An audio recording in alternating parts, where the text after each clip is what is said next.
Magandang umaga po sa ating lahat. Update po muna tayo dito sa binabantayan nating bagyong si Ada mula sa nilabas nating Tropical Cyclone Bulletin kaninang 5 a.m.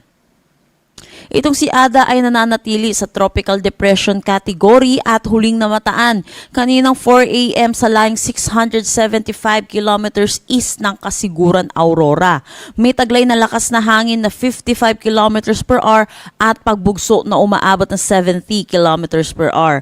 Ito'y kumikilos eastward sa bilis na 20 kilometers per hour. May kita natin dito sa ating satellite imagery, wala na masyadong kaulapan itong dalatong si Ada kaya hindi na rin tayo nakakakita ng mga pag-ulan dulot netong si Bagyong Ada sa inuwang parte ng ating bansa. Sa ngayon, umiiral ang northeast monsoon dito sa may northern Luzon. Dulot neto, makakaranas ng maulap na papawirin na may mahihinang pag-ulan dito sa may Cagayan Valley at Cordillera Administrative Region. Para naman sa Ilocos Region at Central Luzon, makakaranas naman sila ng bahagya hanggang sa maulap na papawirin na may mga isolated light rains. At para sa Metro Manila at nalalabing bahagi ng ating bansa, posible tayong makaranas ng init at alinsangan, lalo na sa tanghali hanggang hapon na may mga tsansa po ng isolated rain showers at mga localized thunderstorm lalo na po sa hapon at sa gabi. Para naman sa forecast track natin dito si Bagyong si Ada, bukas inaasahan natin hanggang umaga posible pa rin po siya isang ganap na tropical depression category. At pagdating po ng Wednesday ng hapon, ito po magda-downgrade na siya into a low pressure area at base na rin po dito sa ating track ay palayo na rin naman po ito ng kalupaan po natin. Kaya hindi na rin po natin inaasahan na magkakaranas pa po tayo ng mga pag-ulan dulot itong si Bagyong Ada at hindi na rin po natin nakikita ang pagtataas ng anumang tropical cyclone wind signal dulot kay Ada.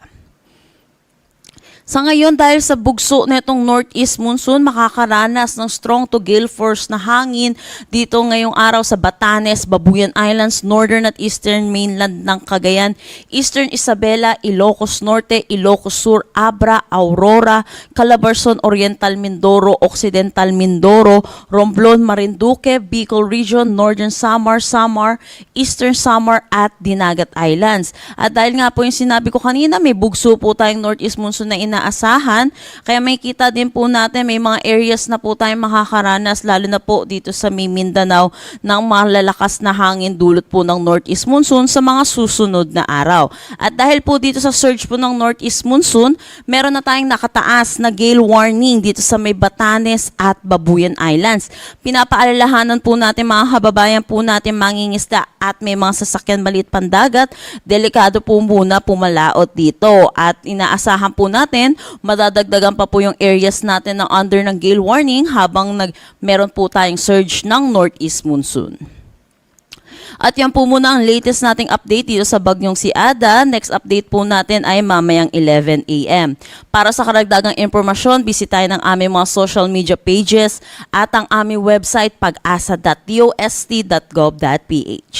At yan po muna ang latest dito sa Pag-asa Weather Forecasting Center. Chanel Dominguez po, magandang umaga.